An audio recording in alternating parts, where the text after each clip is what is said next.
Now the third question is the length of the rectangle is twice its breath.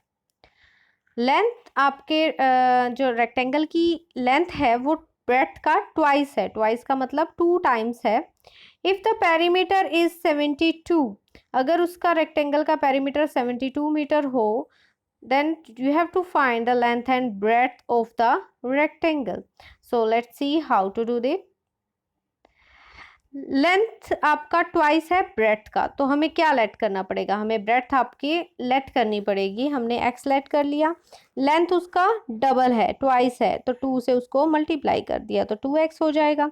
Perimeter is 72, perimeter आपके पास क्या है 72।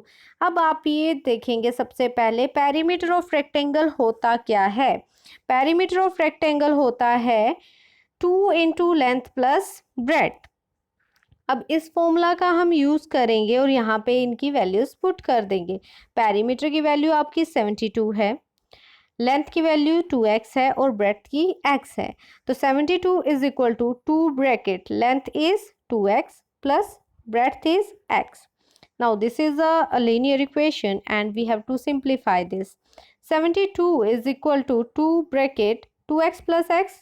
Here it will be 3x. 72 is equal to 3 multiply to 6x. 6 आपका move होगा right hand side से left hand side पे, तो आपका ये डिवाइड में चला जाएगा, तो आपका आंसर आ गया 12।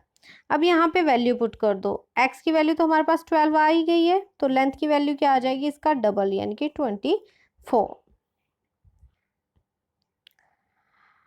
नेक्स्ट आपका क्वेश्चन है question number 4। Listen the statement carefully because this one is a age concept. Ridhima is 4 years younger than Arav. Ridhima 4 years younger मतलब छोटी है, रिधिमा की एज 5 years कम है आरव से। 4 years later Arav will be twice as old as Ridhima. वो कह रहे हैं कि 4 years के बाद जो आरव की एज होगी वो ट्वाइस हो जाएगी रिधिमा की एज की। ठीक है, मतलब इतना डिफरेंस होगा उनकी एज में। फाइंड देयर प्रेजेंट एज, आपको बताना है कि उनकी अब प्रेजेंट एज कितनी है। तो देखिए क्या करना है इसमें, हम लेट करेंगे, we will let ours age is x. X हमने प्रेजेंट एज लेट करेंगे। ठीक है, आरव की एज अगर एक्स है तो रिधिमा की एज क्या है, उससे 5 years कम है। कम होने का मतलब क्या होता है, माइनस करेंगे। अगर आरव की एज एक्स है तो रिधिमा की एज क्या होगी, एक्स माइनस 5। अब कंसेप्ट हमें दिया हुआ है 4 years बाद का, तो 4 years का के बाद कैसे चेक होगा, देखो 4 years के बाद हम उनकी एज निकाल लेंगे। After 4 years ours age will be, 4 years के बाद अगर हमने फाइंड करनी है, लाइक अगर आपको बोला जाए सपोज आपकी एज अभी 12 years है, तो 12 years के बाद अगर आपको बोला जाए 4 साल बाद आपकी एज कितनी होगी, तो उसमें आप 4 ऐड ही करोगे, 12 में 4 ऐड किया 16 आ जाएगा। ऐसे ही इसमें भी करेंगे कि आरव की एज x है, तो 4 years के बाद क्या होगी, x प्लस 4। ठीक है, ऐसे ही रिधिमा की एज पहले थी x माइनस 5, तो इसमें भी 4 ऐड कर देंगे, तो -5 + 4 सोल्व होके -1 आ जाएगा। अब आपके पास 2 पॉइंट आ गए, एक तो x + 4 और एक x - 1।